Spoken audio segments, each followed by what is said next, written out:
அன்பே நல்லூர் கந்தனுக்கு அரகரா, நல்லூரான் பதியானுக்கு அரகரா சொல்லி மக்கள் கூட்டம் அலைமோதிக் கொண்டிருக்கின்றது.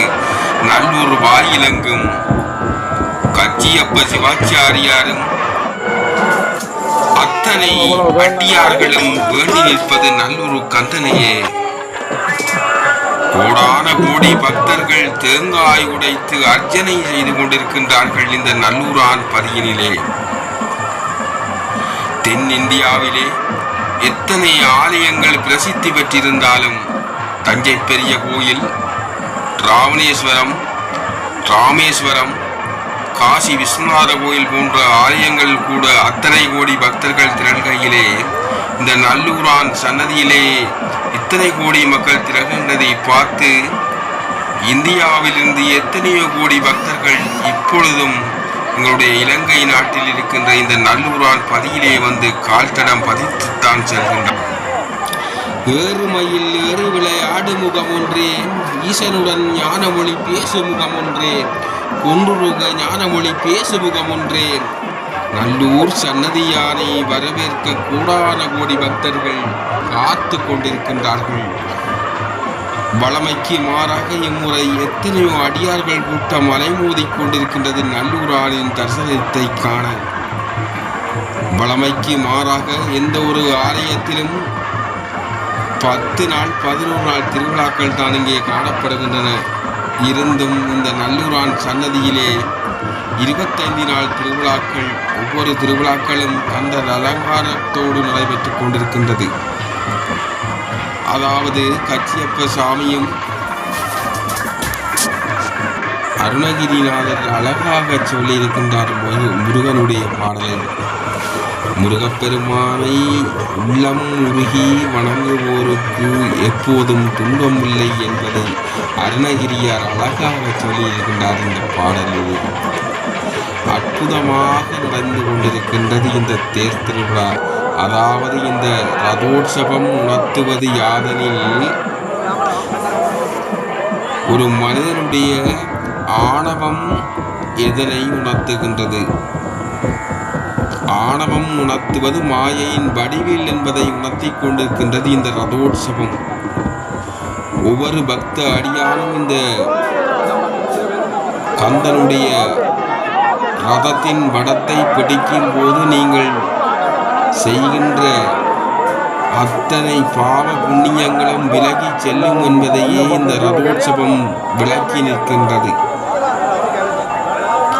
உண்மையிலே சொல்லப்போனால் எந்த ஆலயம் கந்தனுக்காக அமைக்கப்பட்டிருக்கின்றதோ அந்த கந்தனுடைய ஆலயத்திலே சிறப்பான ஆலயங்களாக குறிப்பிடத்தக்க ஆலயங்கள் இருக்கின்றன. கதிர்காம கந்தன், சன்னதி முருகன், மண்டூர் முருகன், நல்லூர் முருகன். அதிலும் குறிப்பாக நல்லூர் முருகனே இந்த வடபுலத்திலே இருக்கின்ற பக்த கோடிகள் அருள் வேண்டி இருக்கின்றார்கள். அவர்கள் வேண்டி இருக்கின்ற அருளும் அந்த கந்தவேல் பெருமான் கொடுத்து கொண்டே இருக்கின்றான். தங்க ரதத்திலே பவனி வருகின்றான் என்று சொன்னால் அதுக்கு மிக எதுவுமே ஈடாக இல்லை. உண்மையிலே சொல்லப்போனால் வருடா வருடம் கந்தவேல் பெருமானுக்கு சாத்தப்படுகின்ற அத்தனை தங்க நகைகளும் அடுத்த வருடம் இந்த நல்லூர் கந்தனுக்கு நிகழ்த்தப்படுகின்ற திருவிழாவின் போது மாற்றப்பட்டு வேறொரு தங்க நகைகள் அணியப்படுகின்றது. அது நேர்த்தி கடன்களுக்காக அணியப்படுகின்ற தங்க நகைகளை மாற்றி அணிவிக்கின்றார்கள். அடுத்த வருடம் அப்படியே செய்து கொண்டே இருக்கின்றார்கள். அத்தனையும் இந்த கந்தவேல் பெருமானுடைய அனுக்கிரகமும் இந்த கந்தவேல் பெருமானுடைய ஆசைகளும். உண்மையிலே சொல்லப்போனால் இந்த நல்லூர் கந்தனுக்கென்று ஒரு சிறப்பான இயல்புண்டு. நல்லூர் கந்தனை தரிசிக்க செல்லவர்களுக்கு நல்லூர் கந்தன் எப்போதும் இடையூறு விளைவிக்காத ஒரு உண்மையிலே பக்தியுள்ள ஒரு கந்தன் என்று சொல்லலாம். பாருங்கள், இந்த ஆலயத்திலே எத்தனை ஆயிரம், எத்தனை லட்சம் தேங்காய்களை உடைத்துக் கொண்டிருக்கின்றார்கள் அடியார்கள். அத்தனையும் ஒரு நேர்த்தி கடன்களுக்காகவே உடைக்கப்பட்டிருக்கின்றது என்பதை நீங்கள் புரிந்து கொள்ளுங்கள். இருந்தாலும் வளமைக்கு மாறாக இம்முறை எத்தனையோ நாங்கள் கூட, அதாவது ஒரு நல்லூர் கந்தனை நாங்கள் ஒரு காணொளி எடுப்பதற்கு கூட அந்த இடமில்லாத அளவிற்கு இந்த அளவிற்கு பக்தர்கள் கூட்டம் அலைமோதி கொண்டிருக்கின்றது. இங்கிருந்த பக்தர்கள் கூட்டம் புலம்பெயர் தேசத்திலிருந்து சென்று அங்கிருந்து இந்த முருகப்பெருமானை நாங்கள் வளர்ச்சி அடைய வேண்டும் என்று செய்வித்து லட்சங்கள் பணங்களை செலுத்தி கட்டி அவர்கள் இந்த ஆலயத்தை இந்த அளவுக்கு கொண்டு வந்திருக்கின்றார்கள். இருந்தாலும் இந்த ஆலயம் இப்பொழுது எந்த அளவுக்கு பிரசித்தி பெற்றிருக்கிறார்கள். கந்தவேல் பெருமான் தங்க ரதத்தில் அலங்கரிக்கப்பட்ட ஒரு தேரில் வந்து கொண்டிருக்கின்றார்கள் என்றால் அது ஒட்டுமொத்த இலங்கை தமிழர்களுக்கு மட்டுமல்ல, ஒட்டுமொத்த தமிழர்களுக்கும் அது உரித்தானது ஒன்று. கடவுள் ஒன்றே, தெய்வம் ஒன்றே. கார்த்திகை மலரில் பூத்தவன் தான் இந்த கந்தவேல் பெருமான். கார்த்திகை மலரில் உதித்தவன், சிவனின் நெற்றிக் கண்ணில் உதித்தவன். சிவன் கோபம் கொண்டதால் சிவனின் நெற்றிக் கண்ணில் பாய்ந்து கார்த்திகை பூக்களில் உதித்து கார்த்திகை பெண்களால் வளர்க்கப்பட்டவனே இந்த கந்தவேல் பெருமான்.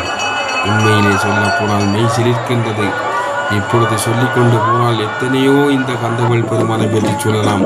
ஆனாலும் இந்த கந்தவேல் பெருமானை பற்றி பாடி உருகி பாடியவர்களில் கச்சியப்பரும் அருணகிரிநாதனே பெருமைக்குரியவர்கள் என்று சொல்லலாம்.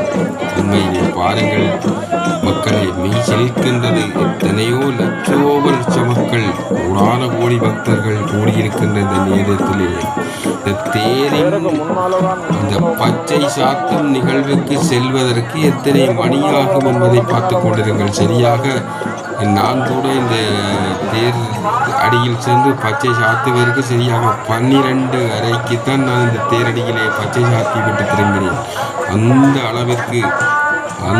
அளவிற்கு இந்த பக்தர் கூட்டம் அலைமோதி இருக்கிற பாருங்கள். இதிலே தேவார திருப்புகள் பாடிக்கொண்டிருக்கின்ற இந்த அந்தர்களை பாருங்கள் எப்படி செயல்பட்டு கொண்டிருக்கிற. உண்மையிலே மெய் சிலிர்க்கின்றது.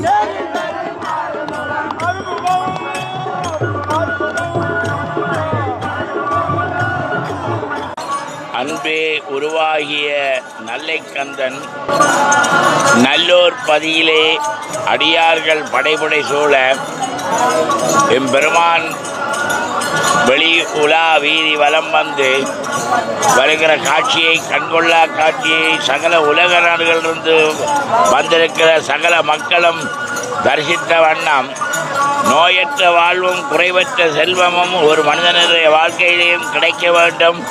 அதுதான் நாங்கள் சாலச் சிறந்த வழி. கடவுளை நம்பினோர் கைவிடப்படார் என்பதற்கு மொழிக்கிணங்க நல்லோர் பதியிலே வீட்டிற்கும் நல்லைக்கந்தன் கேட்டவர்களுக்கெல்லாம் கேட்ட வரம் கொடுக்க வல்லவன். நாங்கள் எதையும் இழக்கவும் இல்லை, எதையும் கொண்டு வரவும் இல்லை, எதையும் கொண்டு போவதும் இல்லை. ஆகையினாலே ஆண்டுகள் 1000 ஆனாலும் கந்தன் இதே மாதிரியே இருப்பார், இதைவிட மேலோங்கி இருப்பார். நாங்கள் வாழ்க்கையிலே தேட வேண்டிய செல்வம் பொருட்செல்வத்தை விட ஆயுட்செல்வம். இந்த ஆயுட்செல்வம் இருந்தால் தான் நாங்கள் பொருட்செல்வத்தை அனுபவிக்கலாம். அதனாலே எல்லோரும், உலகில் உள்ள மக்கள் அனைவரும், இலங்கை வாழ் மக்கள் அனைவரும் கடவுளையும் கந்தனையும் மறவாமல் உங்களுடைய மனதிலே அவரை தியானம் செய்து ஒவ்வொரு நாளும் முருகனை வேண்டி வேண்டி நிற்பவர்களுக்கு வேண்டாத குறையெல்லாம் தீர்ந்து வேண்டியவை கொடுக்க வல்லவன் முருகன் என்றோர் நாள் பொதிகை மலையிலிருந்து தந்தருள்வான். அதுதான் மருதமலை ஆண்டவன் தொடக்கம் சுவாமி மலையான் வரையும், திருப்பரங்குன்றம் தொடக்கம் திருச்செந்தூர் வரையும், திருத்தணியான் தொடக்கம் பழனிமலையான் வரையும் 6 படை வீடுகளிலே வீற்றிருக்கும் கந்தனானவன் நல்லையம்பதியில் வீற்றிருந்து சகல அடியார்களுக்கும் அருள்மலை பொழிந்த வண்ணம் இருக்கிறான். ஒரு படை என்று சொல்வார்கள், முருகனுக்கோ 6 படை. அதில் 7வது படை 7ஆம் அறிவு. நம்முடைய வாழ்க்கையிலே 7ஆம் அறிவை நாங்கள் கடைப்பிடிக்க வேணும். அதையும் தாண்டினவனால் 8ஆம் அறிவை பிடிக்க வேணும். 8ஆம் அறிவு 8 திக்குகளிலே உள்ள பரிபாலகர்கள். அதையும் தாண்டினவென்றால் 9ஆம் அறிவு. 9ஆம் அறிவு நவக்கிரக நாயகன் சூரியன். சூரியனை நோக்கி நாங்கள் பயணத்தை மேற்கொள்கிறோம். சூரியன் பட்டதும் மாலையாகிவிடும். மாலையானதும் நமது கண்களும் பார்வையற்றுவிடும். அதனாலே மாலைக்கண் என்று ஒரு கண் இருக்குது. அந்த கண்ணையும் விழித்து பார்க்க வைக்க வல்லவன் கந்தவேல் பெருமான், முருகப்பெருமான். இப்பொழுதோ நாங்கள் மக்கள் அனைவருக்குமாக உலகளாவிய ரீதியில் எல்லோரும் அறியும் வண்ணம் இந்த செய்தியை ஒளிபரப்பி என்னுடைய ஆழ்ந்த இன்ப சாகஜமான முருகப்பெருமானை வணங்கி உங்களுடைய சன்னிதானத்திலிருந்து விடைபெறுகிறேன். வாழ்க வெற்றிவேல் முருகனுக்கு, வீரவேல் முருகனுக்கு, ஞானவேல் முருகனுக்கு, சக்திவேல் முருகனுக்கு, நல்லோர் கந்தனுக்கு.